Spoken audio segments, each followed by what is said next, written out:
This episode of Harvey Brownstone Interviews is brought to you by the Harvey Brownstone Talk Show Blend Coffee, available at hollywoodblends.com. Everyone's saying it's the best coffee they've ever tasted. Why not give it a try and see for yourself?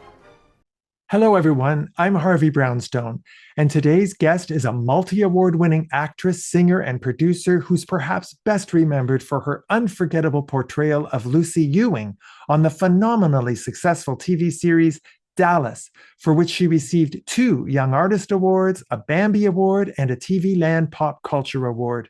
But beyond that iconic role, our guest has had a long and diverse career.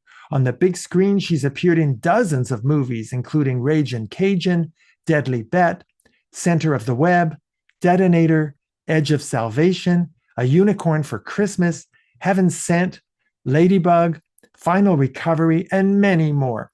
And besides Dallas, she's appeared in many classic TV shows, including Happy Days, 8 is Enough, Policewoman, Knots Landing, Laverne Shirley, Murder, She Wrote, and Married with Children, to name only a few. You've also seen her in a number of TV movies and miniseries, including The Fall of the House of Usher, Point of Entry, The Michaels, Road Less Traveled, Second Chance Christmas, Starting Up Love, A Welcome Home Christmas, and of course the 2004 Dallas reunion movie, Return to Southfork. Our guest has also a beautiful voice, as we all heard in the season 2 episode of Dallas, called Runaway, in which she sang the classic country song Silver Threads and Golden Needles. She also had an international hit song in 1984 called C'est la vie. And beyond all of that, our guest is a strong advocate for autism awareness as an ambassador for Actors for Autism, an organization providing improv and acting workshops for children and adults with autism. She's also worked with an organization called You Gotta Believe, which helps teenaged foster children find permanent families. I'm delighted to welcome to our show the wonderful television icon herself, Charlene Tilton. Charlene, thank you so much for being here.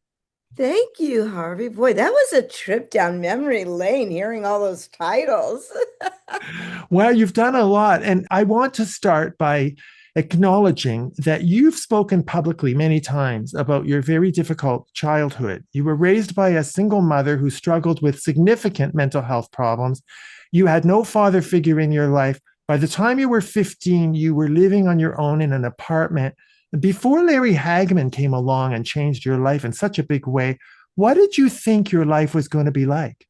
I always had a sense that there was something more out there. My mother was very mentally ill. She suffered from severe schizophrenia and bipolar disorder, and the symptoms were just, it was outrageous. But anyway, she was institutionalized quite a bit. And from the time I was 5 years old to 8 years old, she was institutionalized. So for those 3 years, I was in foster care. But when I was reunited with her right before my 8th birthday, she did the best she could up until I turned 15, and then I had to move out. She was not capable anymore. She had to go back in again. But when I was brought back with my mom, we didn't have a TV. I would go to the Sears store on Santa Monica and near Western Avenue in Los Angeles and go to the TV department because they had, all the TVs and 50 televisions. And I would watch the Brady Bunch and the Partridge Family. And I would just think, the Brady Bunch, their house is so clean. There's not a hoarder there. It's clean. Their biggest problem is Jan allergic to Tiger the dog, or is it the flea powder? Oh, it's the flea powder. Thank God we are all this. Well, and I was like, how? I was like, there's more out there. There's more to living a decent life out there. And I was surrounded in Hollywood, where I was raised, by Paramount Studios, Desilu, Screen Gems, and all the studios. And I just I would hang out at those gates of the studios after school and just dream of being inside those gates where I knew magic happened. You probably don't know this about me, Charlene, but before I started this show, I was a family and criminal court judge for 26 years. Did you know that? No. Well, As you can imagine, I dealt with many children in your situation, and sometimes children with mentally ill parents feel guilty because they feel like they somehow caused it. Did you ever feel that way? Yes. Ooh, I did. That's a hard-hitting question. Wow, that one really got to me. I did because my mother had a twin sister. And when my mother was institutionalized and I was in Effingham, Illinois, my mother's twin sister drove, and I'm not sure where the institution was, but we drove a long, long way.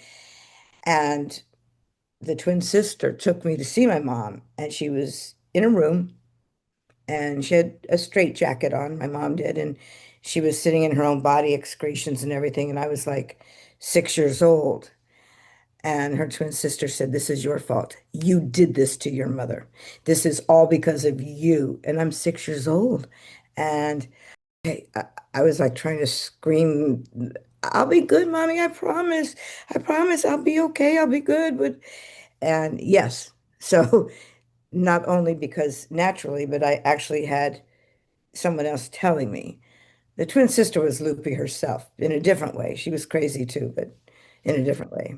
Well, I just have to tell you, my heart goes out to you so much. If I were there with you, I'd give you a big hug because even without the twisted aunt, Mhm. kids still feel that way. And it's so Yeah. wrong. Obviously, it had nothing to do with you, it was a chemical imbalance. And I Yeah. just want you to know the fact that you've been so outspoken and so candid about mental illness has helped many, many people who, especially in those days, nobody talked about it. Nobody talked about it. It was swept under the carpet, and there was very little I could do about it as well. For example, when I got Dallas, we would be filming on the sound stage, and back then there was no cell phones. We had a, a phone on the stage, and it would ring. That Charlene, phone's for you. I'd get over there, and Miss Tilton, your mother is running up and down Gower Street naked, and you got to come. I said, "What can I do? Where can we put her?" "Well, there's nothing we can do. She's not a harm to herself or anybody else." I said, "But she's running up and down naked. She thinks the CIA is after her. She thinks that, that people are going to come and put a helmet on her and monitor her thoughts." She was like, literally, I said, there were no resources to me back then. It was, so here I am. And then okay, wanted on the set. So I'd have to go from that to working as an actress and focus on doing a scene. Can't even imagine how difficult that would have been. And I applaud you for the work you've done with You've Got to Believe, Oh, because that's an organization that helps find permanent families for foster teenagers. You yourself were in a foster home much younger. I just think you are really quite remarkable. And I started the interview deliberately to talk about that because you're always asked about Dallas. And I think that before our audience hears about the Dallas stuff, I want them to know that the woman behind Lucy Ewing was a real human being who's had her own issues. Now, you've spoken many times about your very close friendship with Larry Hagman. He was obviously a significant father figure and a mentor for you. What would you say was the most important thing he ever taught you? I remember one time on Dallas, he taught me a lot of things, but one time on Dallas, he said, "Don't worry, be happy." And that was before the song came out. "Don't worry, be happy." But that was his motto. And he said, "Look, you can let all the pressures and everything drive you to a nervous breakdown. Trust me, it happened to me." I said, "What?" He goes, "Oh yeah, during I Dream of Jeannie." He goes, "Yeah." He goes, "And I learned from that." He goes, "I'm enjoying all of this now." And he had his own issues, but he really stressed, enjoy the moment, be present, be in the moment. And he really was. I still I struggle with that though every day just because of my upbringing. Half the time I didn't know where my mom was, if she was talking to Martians or if she was going to be naked or urinating in Tupperware or our house was covered in cockroaches or I didn't know what was happening. My go-to is fight or flight. And I'm 67 years old, so at this age trying to not operate like this. It's something I'm learning. It's a challenge. It's definitely a challenge. It's a lifelong emotional scar. It's so interesting you said that Larry taught you to enjoy the moment. We've had a lot of Dallas people on the show: Patrick Duffy, Linda Gray, Morgan Brittany, Audrey Landers.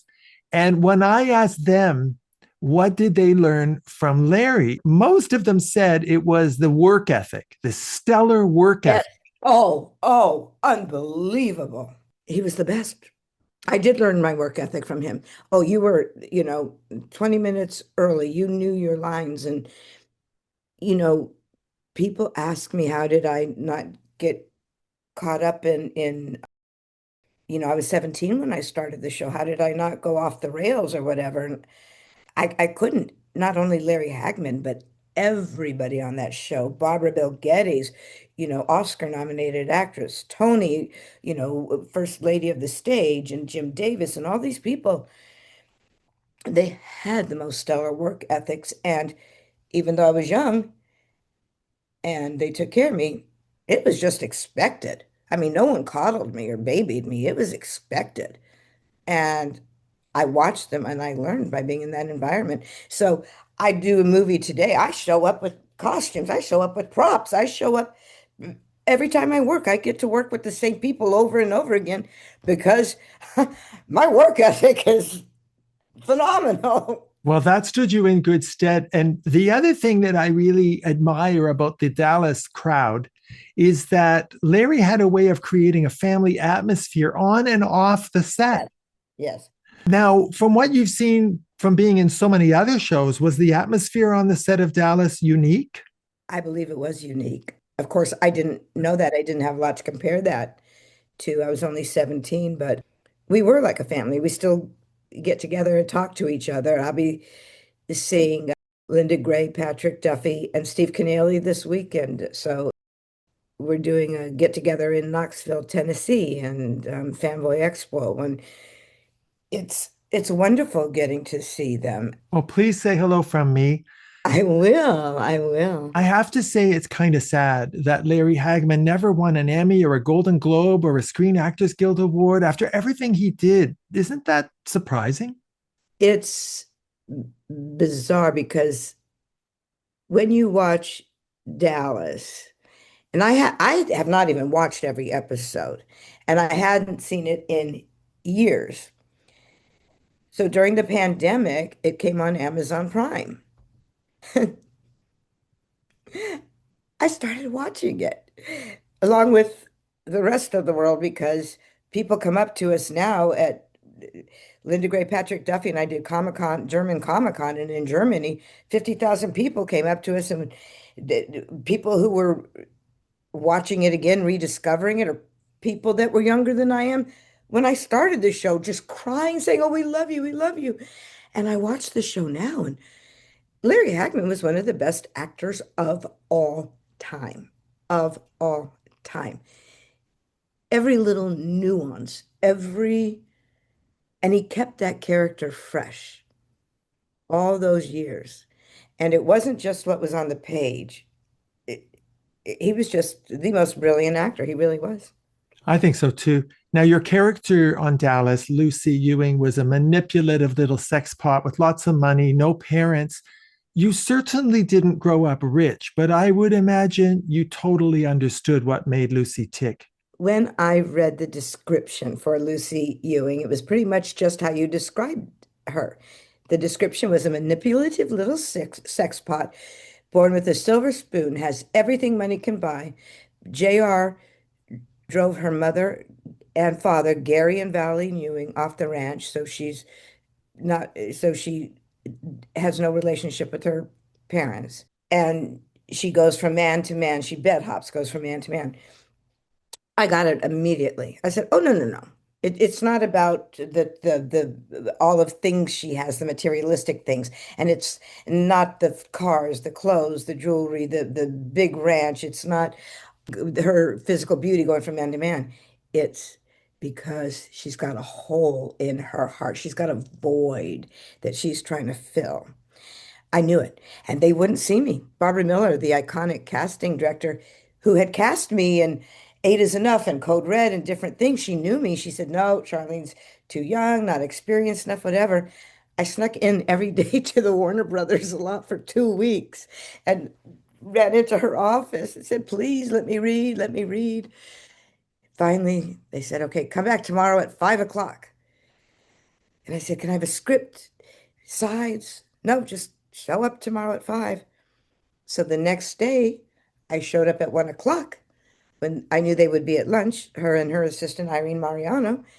And I went into their office, found a script in the drawer, borrowed it. I won't say stole it, but I borrowed it. And went with my acting coach, Jeff Corey, and I worked on it, went and did the audition. But again, like I said with Larry Hagman, it wasn't just what was on the page. There was what was driving Lucy underneath. What was the vulnerability, that void that made her behave that way? What was it in her?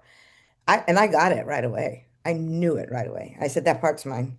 Well, I the knew it. fact that you knew enough to go and snatch that script in advance proves that you had the soul of Lucy Ewing somewhere inside you.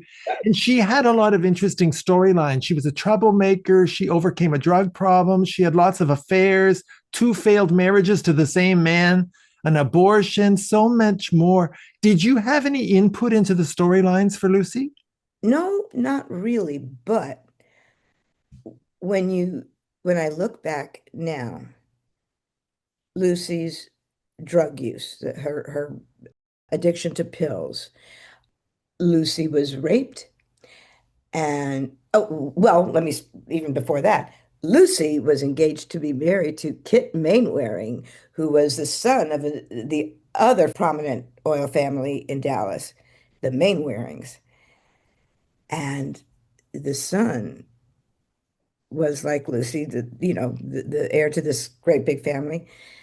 He was gorgeous and lovely, but he had to admit to me that he wasn't, they couldn't say the word gay, that he had to say homosexual. So he said, Lucy, I love you too much to go through with this marriage. I have to tell you, I have to confess to you, I'm a homosexual. And JR knows, and he's going to cause a big scandal. He's going to out me. I said, oh, no, he's not. I will handle JR. That had never been discussed back then. And they handled it so beautifully. And Mark Wheeler, the actor that played it, was phenomenal. That was my favorite storyline for Lucy Ewing, that she was able to protect his privacy and let him reveal what he wanted to reveal on his own terms, not JR or anybody else. So she stopped that. And she was brokenhearted, but it was a beautiful storyline.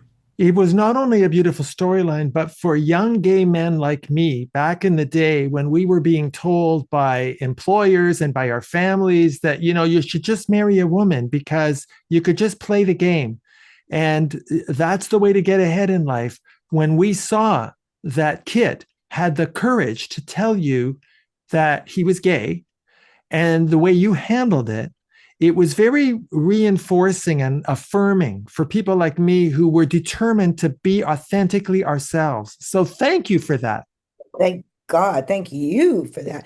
It's interesting. So many I have gay friends that have children and tried to go that route just because of what you said. And, they're grateful that they have kids and whatever, but boy, that they can step into living their life and being proud of them. And then Lucy was also raped and got pregnant from the guy that raped her. So Lucy had to decide, am I going to keep this baby or have an abortion? And she was telling Miss Ellie, I can't look at this baby every time knowing where this baby came from. Look, we're still discussing that 50 years later, 40 years later. But Lucy chose with Miss Ellie said, whatever you choose. And Lucy chose to have an abortion.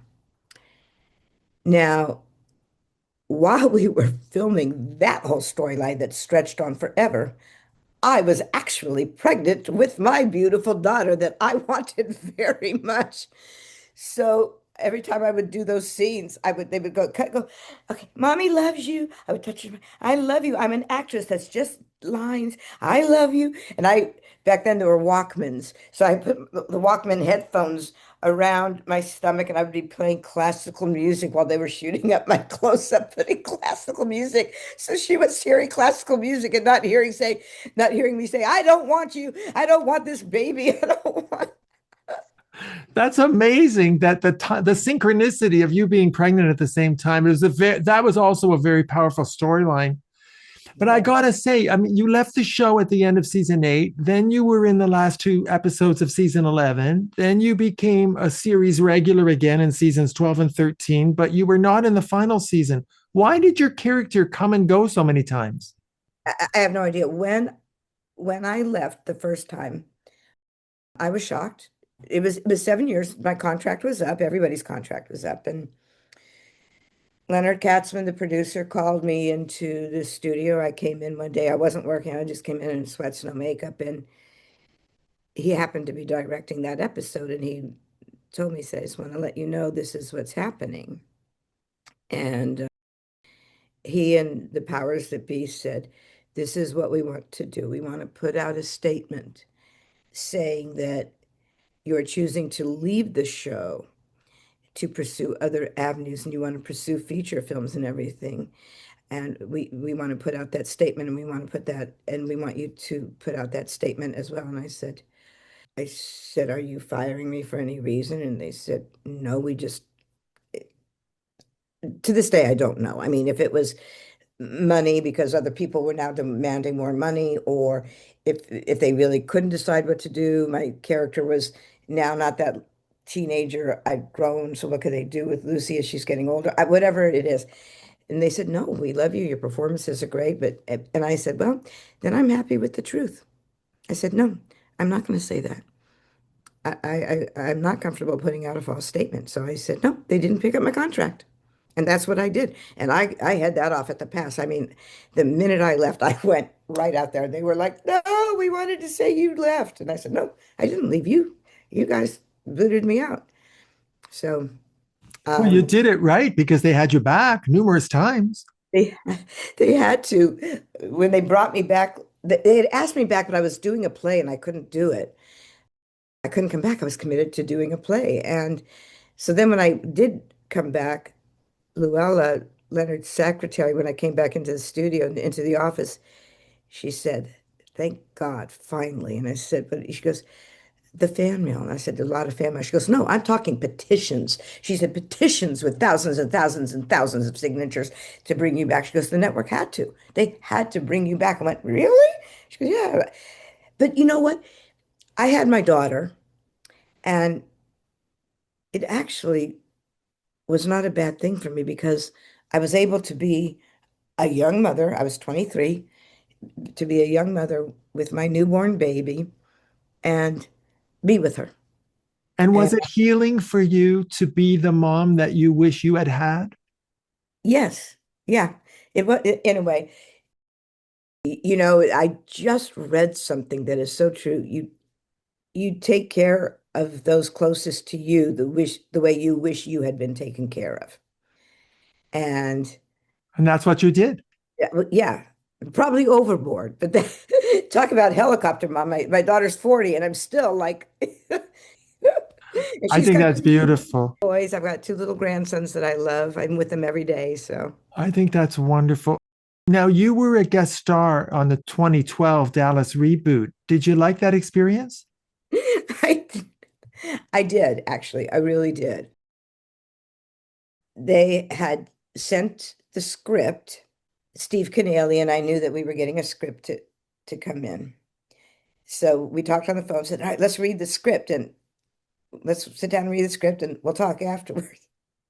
So we read the script and I'm reading, reading, reading, and it's a wedding and it says Lucy and Ray are there. And we say, congratulations or something. We have like two lines. And I went, okay, let me digest this one for a minute. Steve called me. He says, what the hell is this bullshit? I'm not doing this. He said, what is this? We're just extras. We're nothing in this. And I said, yeah. I said, I know, you're right. I said, but I took time and I prayed about it. And I said, you know what? I said, I think I want to be there to be a support. If I need to go get somebody a cup of coffee, I'll get them a cup of coffee. I want to be there just to be supportive of them, that this can go and be a big success. It's not about Charlene or Lucy or whatever. I said, so I don't know, Steve, what do you say? And he goes, damn, you're such a much better person than I am. I said, no. I said, believe me, I just took time and prayed about it. And that's what I feel I'm supposed to do. So we went and did it. And at the airport on the way home, Steve and his wife and I were there, and they said, thank you, Charlene. We had the best time. We wouldn't have done it if it wasn't for you convincing us. So thank you. And it was fun. I think you attract good karma. I think that was very mature of you and it was generous, and all of that comes back to you. Now, I want to take you back to February 21st, 1981. That was the night you hosted Saturday Night Live, and Prince was the musical guest. Did you have a good time doing that show? I did. I was nervous, but I was too young and dumb to be as nervous as I really should have been. They put me up at the Plaza Hotel in New York, which was lovely.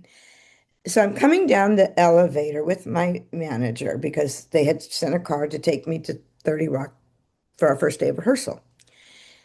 So I'm in the elevator, and then the elevator door opens and enters a gentleman who's actually about my size and with another very tall gentleman. And the gentleman who was about my size was very thin, but wearing these platform shoes that were like this. And I said, oh my gosh. I said, excuse me, I don't mean to bother you, but where did you get those shoes? I said, I'm an actress. I'm doing this show this weekend. I said, did you get those here in New York? I need to get a pair of shoes like that. I need really big, high platform shoes. Where did you get them? And he says, well, I know who you are. And I'm going to be doing Saturday Night Live with you. I'm Prince. And he says, I'm the unbilled musical guest. And I said, oh, great, because they always had a musical guest and an unbilled musical guest. So we talked. Todd Rundgren was the musical guest. So they had two cars, but we were talking, and and we decided just to take the car. We got in one car.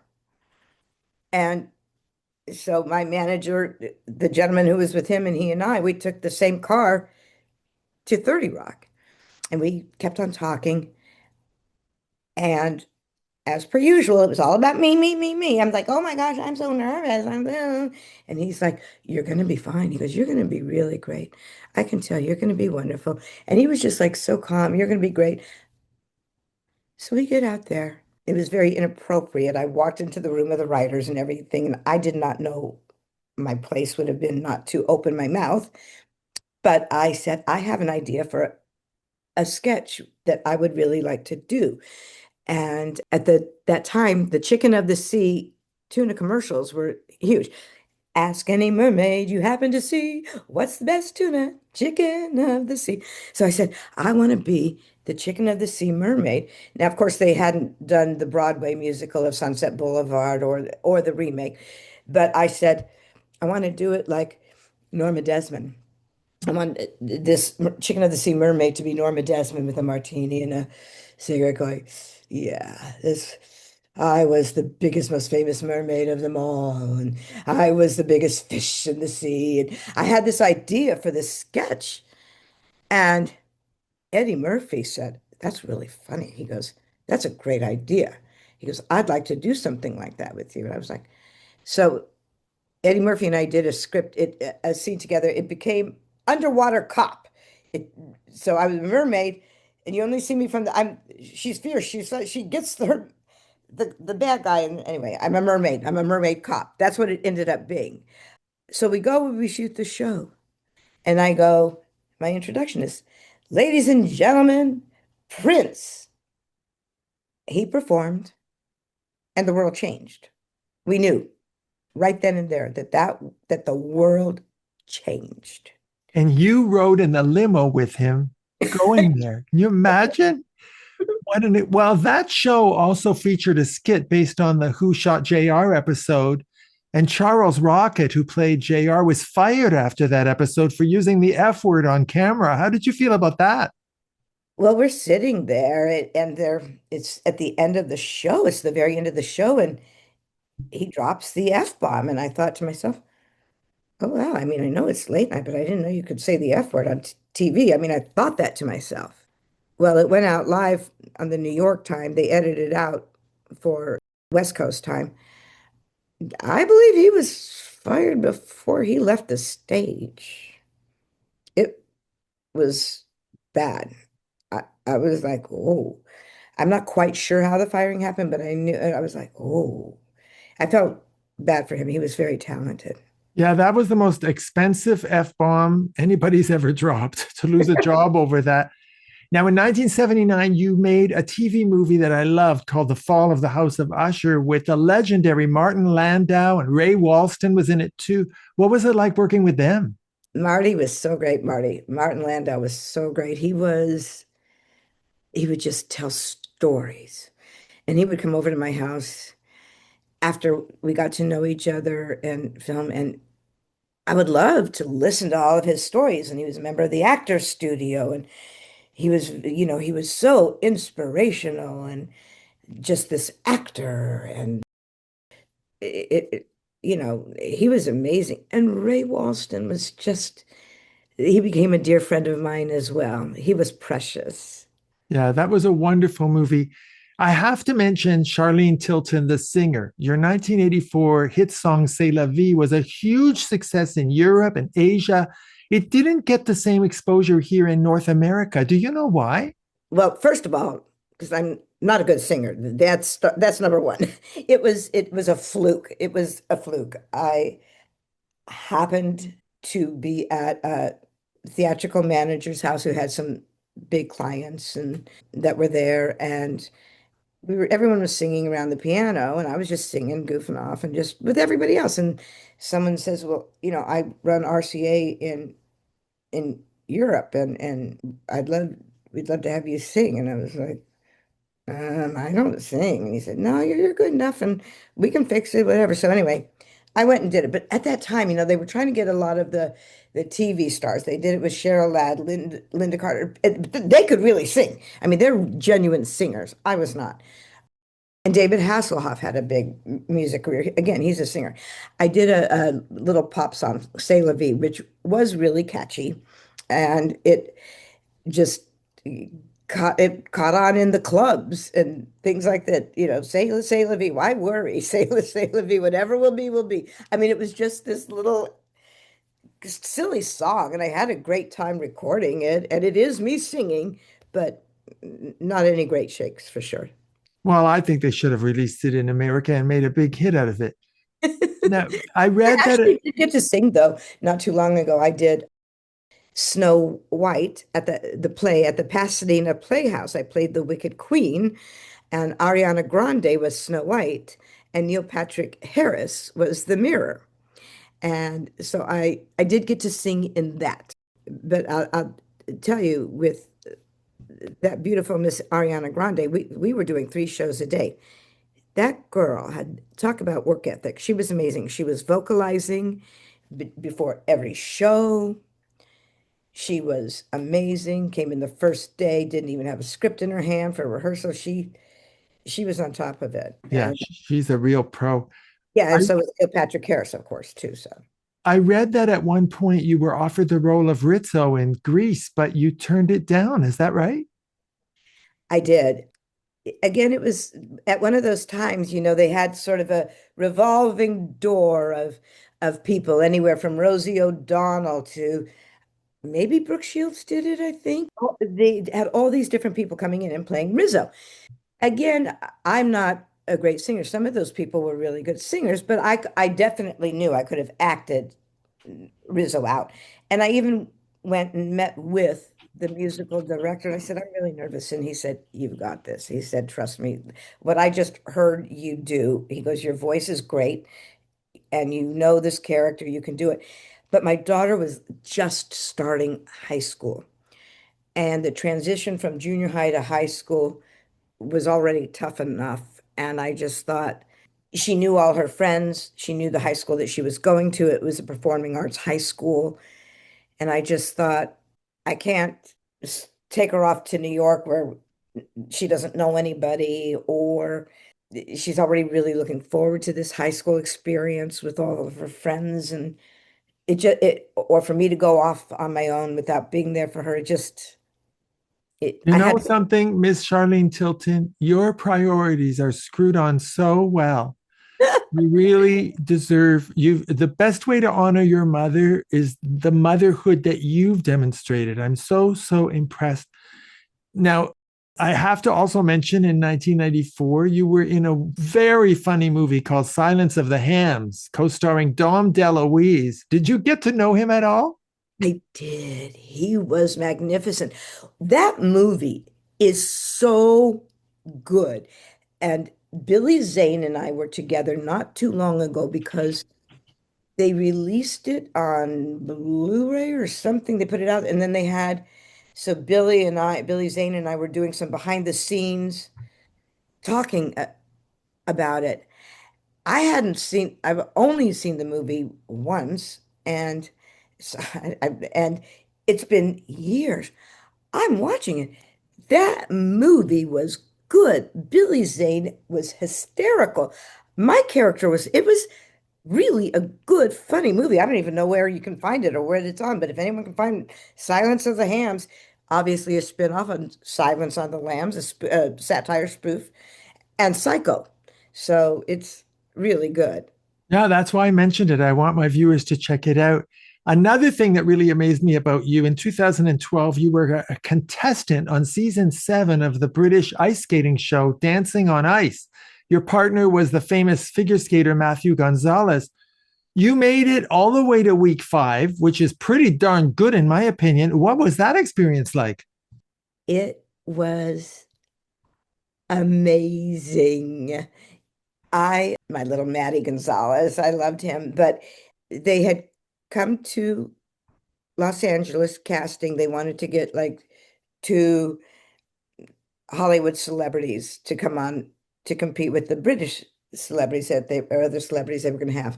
And I had just gone through an episode that my fiance, who I was engaged to, we married, we were together for 7 years, and he passed away all this unexpectedly. I said, honey, what's wrong? And anyway, boom, he dropped dead. And it was unexpected. So that sent me into a bit of a tailspin.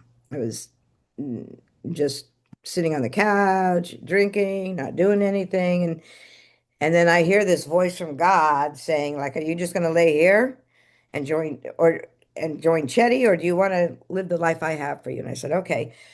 Well, psychology 101, you know the best way to get out of your own pity party or your own troubles is to go help somebody else. So that's how I became involved with Actors for Autism. I knew somebody who was involved with that, which is a whole other story. And I started that's what brought me to teaching there. But from that moment on, I said, I'm saying yes to everything. I'm just going to say yes to everything. So they called me for Dancing on Ice, and they met me at the ice skating rink in Burbank, California. My daughter came with me. I am the most unathletic person on the planet. I cannot run. I can't throw a ball. I can't catch a ball. I I can't, I'm really unathletic. I can't do anything. And did you know how to skate before the show? No, no, I never skated. I skated once on Fantasy Island. My fantasy was to become a figure skater, and they had an Olympic coach there, and he said, honestly, if you would have trained, you could have been a natural. My feet go out like this. I waddle like a duck. That's how I walk. My feet are turned out like this, and you put the skates on, and for some reason, I can balance. But I never really skate, so I never skated except for an hour on Fantasy Island. So I go to the Dancing on Ice thing, and they put me in skates, and lo and behold, I'm kind of skating. And they're like, wow. And you've never skated before? I said, no, never. And I could do a little turn and I could go this way and that way. I don't know. It just happened. And That's really quite miraculous. it was, yeah, very bizarre. So anyway, Now you're going to think this is bizarre, but I think your husband helped you. I think so. I know he did, and I'll tell you why. That's so weird that you said that because after he passed away, I would continue to walk our dog around the dog park where I always walked every day. There was this butterfly, and it was the same butterfly that would follow me all the way around when I would walk the dog.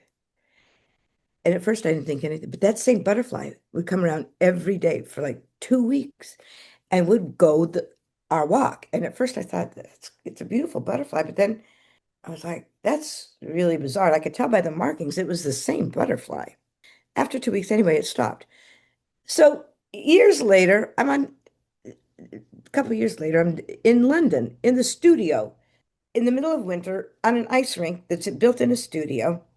They're doing an interview with me, so you could talk about how was your day training and da da da da da. And they're doing this interview with me. And the butterfly comes and lands on my shoulder In a studio. in the studio. The camera, everybody was like, what's a butterfly doing there? And I knew exactly, and I went, wow.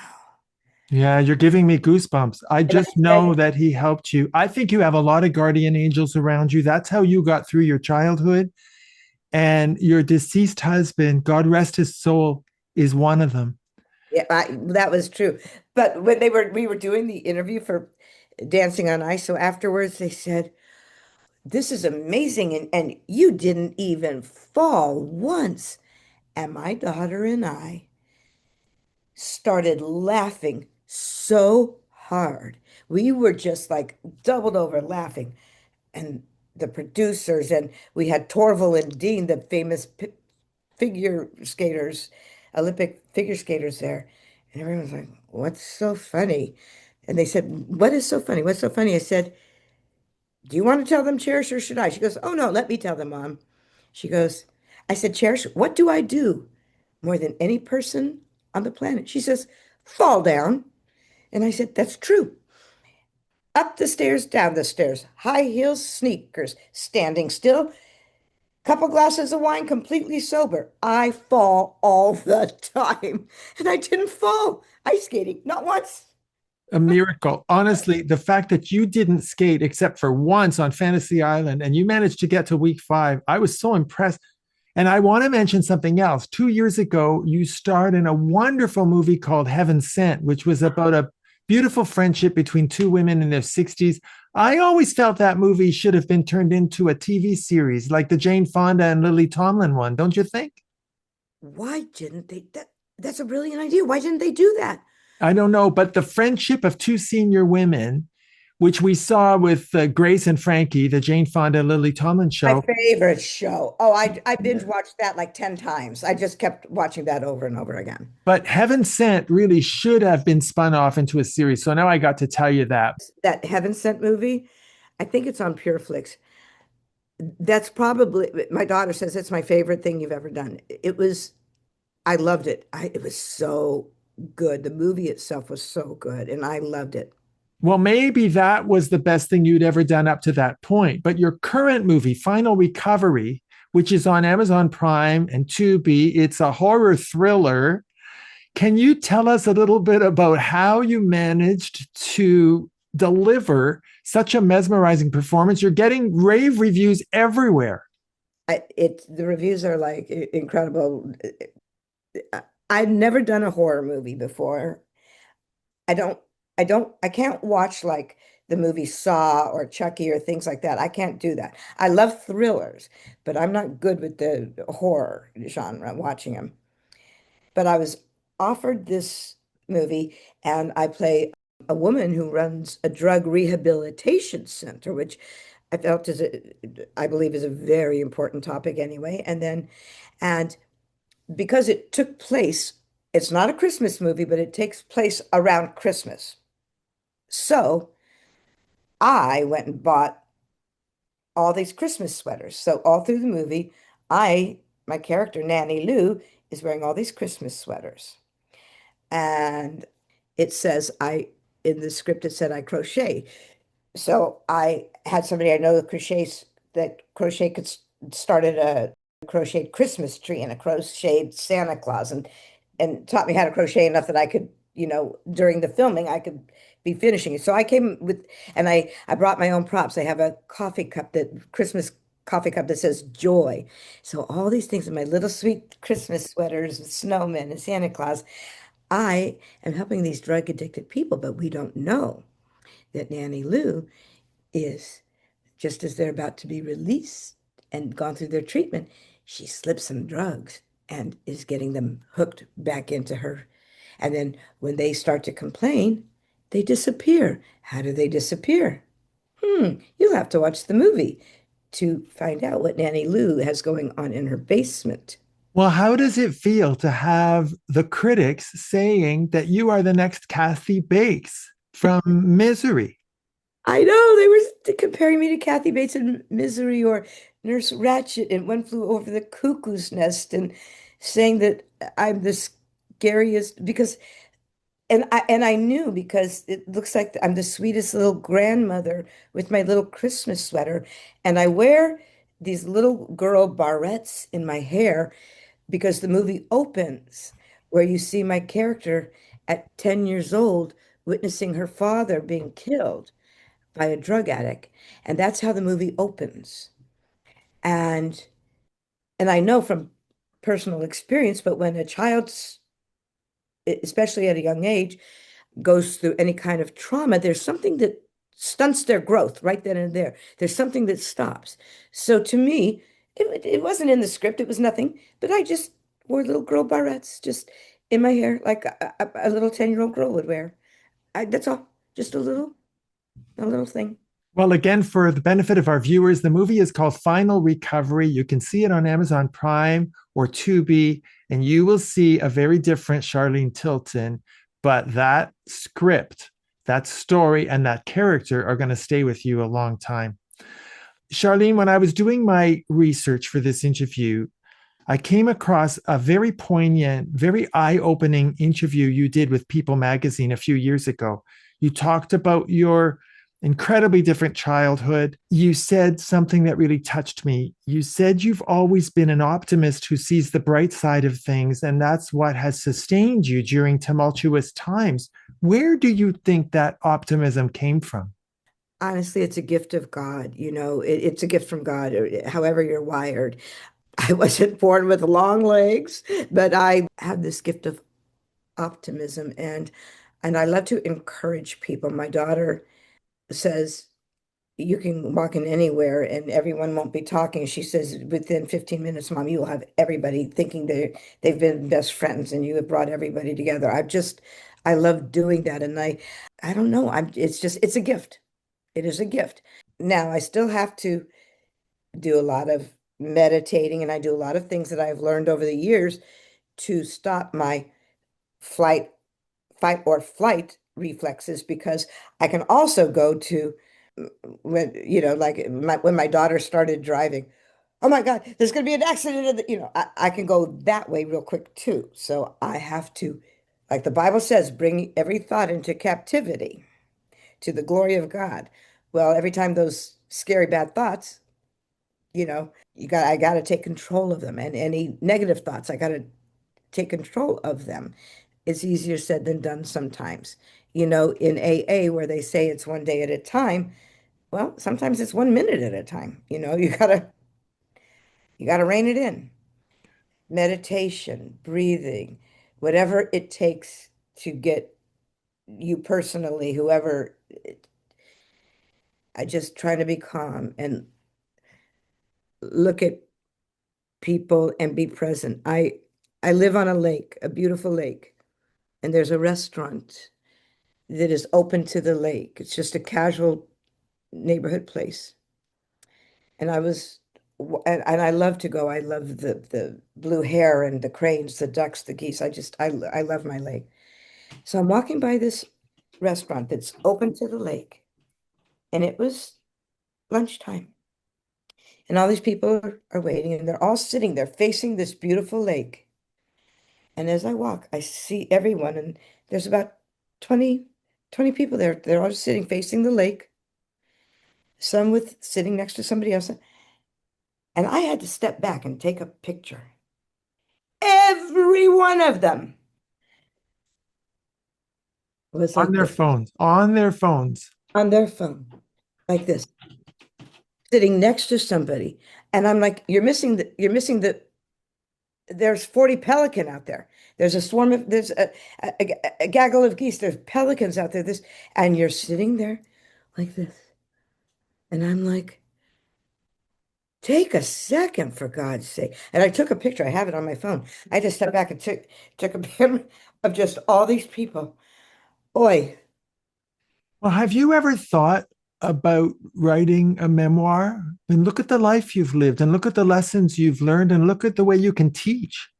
I never thought about teaching, but I know I'm supposed to write my memoir. Years ago, I went to Simon and Schuster in New York, and we were discussing it then, but the person who brought me in passed away, and then it just fell by the wayside. My daughter says it to me every day, and I do. Yes, I need to. I never thought about the teaching aspect. Well, look at what you've said in this interview. Look at how many life lessons you've shared in this interview, particularly about how you deal with anxiety or worry. Just that alone is incredibly helpful, because you're one of the people that survived an almost impossible childhood. And you did it so well, and you did it publicly. So I hope you do write a book, and then I can get you to come back. I would love it. How did you, doing the background that you came from, that I don't know how people do what you did, because, or doctors or nurses, and just dealing with seeing so much trauma from different people and it's on you. I mean, how did Well, you deal with that? I've written a book too, and it'll come out next year, and it's going to talk about all of that. And it will come out next year, and it's about overcoming a lot of obstacles in my youth and homophobia as an adult to become Canada's first openly gay judge. But this is all about you. I think that you could do a lot of good with a book like that. You could help heal a lot of people who had traumatic childhoods or traumatic adulthoods. And you're also an incredibly unique role model in show business because of what you've been through and how you've managed your career, and what you've talked about, how you put your child's life ahead of your career. Even that was quite a message. So I have to tell you, it's been such a pleasure meeting you and having this chance to chat with you about your wonderful life and career. Thank you for all the great performances. Thank you for your openness in sharing your life journey with all of us.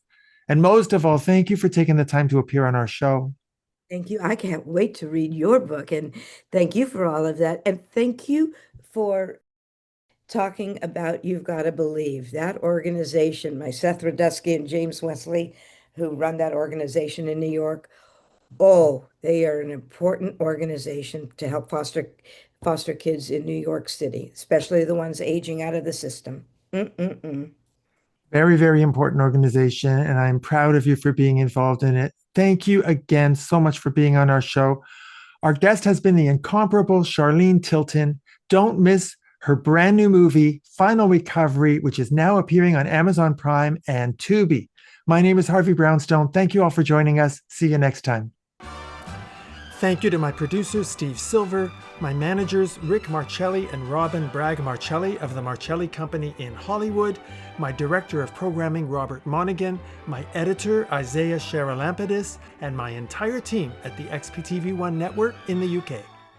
Thanks for watching. Be sure to check out all the great interviews on the Harvey Brownstone Interviews YouTube channel. Don't forget to subscribe and ring the bell to be notified when new videos are posted.